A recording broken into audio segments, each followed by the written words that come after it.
Déjame hacerte una pregunta directa.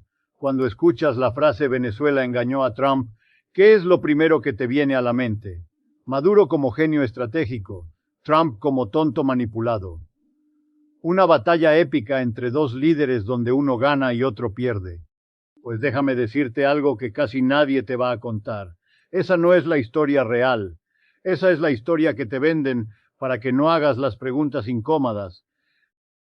Porque mira, yo llevo décadas estudiando cómo funcionan realmente los sistemas económicos, cómo se mueve el poder, cómo se toman las decisiones que afectan la vida de millones. Y te puedo asegurar una cosa, cada vez que te presentan un conflicto internacional, como si fuera una partida de ajedrez entre dos jugadores brillantes, hay algo que te están ocultando deliberadamente. ¿Y sabes qué es lo que te ocultan? A la gente que pone el cuerpo, a los trabajadores que pagan la cuenta, a las familias que pierden el empleo cuando dos élites deciden jugar su juego de poder. Entonces hoy vamos a hacer algo diferente. No vamos a celebrar la supuesta genialidad de Maduro ni a burlarnos de la torpeza de Trump. Vamos a preguntarnos algo mucho más fundamental. Cuando dos potencias chocan, cuando dos gobiernos se enfrentan, cuando el petróleo venezolano se convierte en campo de batalla geopolítica, ¿quién termina pagando realmente? ¿Quién absorbe el costo material de esa jugada maestra? Y te adelanto la respuesta para que sepas hacia dónde vamos. No son los presidentes, no son los estrategas, no son los generales ni los ministros que aparecen en las conferencias de prensa con sus trajes impecables. Son los trabajadores petroleros venezolanos que llevan años sin recibir un salario digno. Son las familias en Caracas que pasan 18 horas diarias sin electricidad. Son los obreros estadounidenses a quienes les dicen que su enemigo está en Caracas y no en Wall Street. Son los trabajadores chinos en refinerías que procesan crudo venezolano bajo condiciones que nunca aparecen en los informes triunfalistas sobre la nueva ruta de la seda. Esa es la verdadera historia. Y eso es lo que vamos a desentrañar juntos ahora mismo.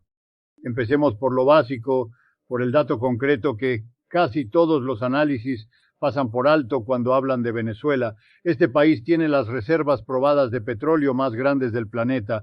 Estamos hablando de aproximadamente 300.000 millones de barriles. Es un número tan grande que cuesta procesarlo.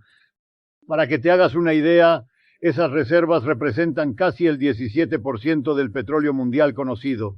Es más que Arabia Saudita, es más que Canadá, es más que Rusia. Venezuela, devastada económicamente, sancionada, bloqueada, sigue sentada literalmente sobre un océano subterráneo de energía. Ahora bien, aquí viene la primera pregunta incómoda que quiero que te hagas conmigo.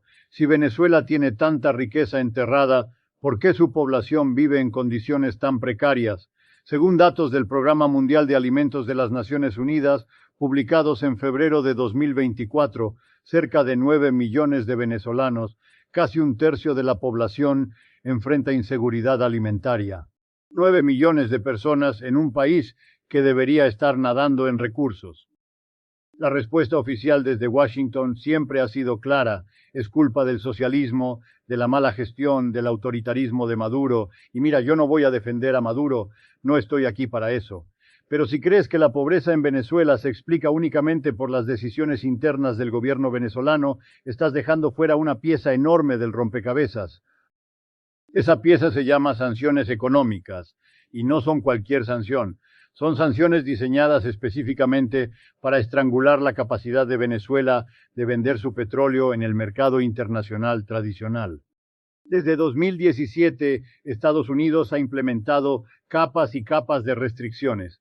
Prohibición de transacciones con PDVSA, la petrolera estatal venezolana, congelamiento de activos, bloqueo del acceso a sistemas de pago internacionales, amenazas a cualquier empresa que intente comprar crudo venezolano. Y aquí está el detalle que necesitas entender. Esas sanciones no golpean a Maduro directamente. Maduro sigue viviendo en el Palacio Presidencial. Maduro sigue dando discursos. Maduro sigue moviendo fichas en su tablero geopolítico. Las sanciones golpean a la economía real. Golpean la capacidad del país de importar medicinas, alimentos, repuestos para la infraestructura eléctrica. Según un informe del economista estadounidense Mark Weisbrot y Jeffrey Sachs, publicado en abril de 2019 por el Centro de Investigación Económica y Política de Washington, las sanciones estadounidenses contribuyeron directamente a la muerte de más de 40,000 venezolanos entre 2017 y 2018. 40,000 personas. Entonces, cuando me hablan de la jugada maestra de Venezuela, tengo que preguntarme, ¿maestra para quién? Para las familias que perdieron a alguien porque no había insulina en los hospitales, para los trabajadores que vieron colapsar su salario real mientras el país no podía vender su principal producto de exportación. Pero aquí es donde la historia se pone interesante de una manera muy oscura, porque Venezuela, acorralada por las sanciones, hizo exactamente lo que cualquier país racional haría en una guerra económica: buscó salidas alternativas, buscó socios dispuestos a comerciar fuera del sistema dominado por Washington. Y ahí es donde entran China y Rusia, no como héroes solidarios, no como salvadores del pueblo venezolano, sino como actores estratégicos que vieron una oportunidad de debilitar el monopolio del dólar sobre el comercio energético mundial. Mira los números. Según datos de la aduana china, publicados a principios de 2024, China importó en promedio alrededor de 200,000 barriles diarios de crudo venezolano durante 2023. Eso representa aproximadamente el 25% de la producción total venezolana. Y aquí está lo crucial. Esas transacciones no se hicieron en dólares, se hicieron en yuanes, se hicieron a través de bancos que no están bajo jurisdicción estadounidense.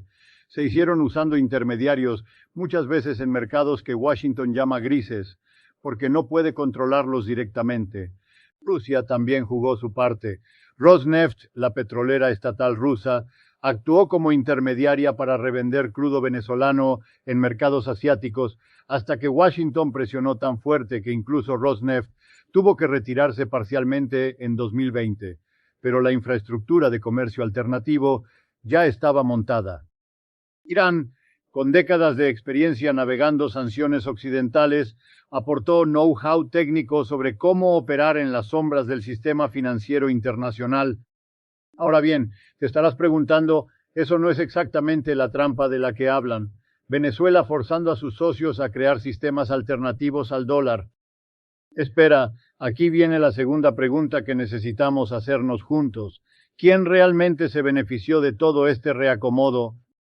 Porque si miras la narrativa superficial, parece que Venezuela ganó, encontró compradores para su petróleo, sobrevivió al bloqueo estadounidense, demostró que se puede vivir fuera del sistema del dólar. Pero bajemos al nivel material,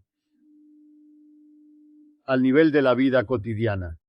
La producción petrolera venezolana en 2024, según cifras de la OPEP, se ubicó alrededor de los 730,000 barriles diarios. Compara eso con los casi 3 millones de barriles diarios que producía Venezuela en 1998. Es un colapso del 75%. Ese colapso no es solo un número en un informe, es una industria diezmada. Son decenas de miles de trabajadores petroleros que vieron evaporarse sus empleos. Son comunidades enteras en el estado Zulia, en Anzoátegui, en Monagas, que dependían de PDVSA y ahora sobreviven con economías informales.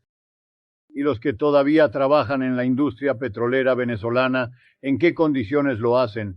Según testimonios recogidos por organizaciones sindicales independientes en 2023, un trabajador petrolero en Venezuela gana en promedio entre 30 y 50 dólares mensuales. 30 dólares al mes en un país donde el costo de una canasta básica de alimentos supera los 200 dólares. Entonces, cuando China compra petróleo venezolano a precios con descuento, cuando paga en yuanes en lugar de dólares, cuando crea toda esta arquitectura alternativa, ¿le está haciendo un favor al trabajador petrolero venezolano? ¿O simplemente está aprovechando la debilidad estructural de un país sancionado para conseguir energía barata? Esta es la parte que casi nadie analiza con honestidad, porque la narrativa geopolítica nos dice que esto es una batalla entre imperios. Estados Unidos defendiendo su hegemonía del dólar contra potencias emergentes como China y Rusia que quieren crear un orden multipolar. Y sí, eso está pasando, no lo niego, Pero esa batalla se está librando sobre las espaldas de millones de trabajadores que no decidieron nada, que no controlan nada, que simplemente están tratando de sobrevivir mientras las élites de todos los países involucrados reajustan sus estrategias.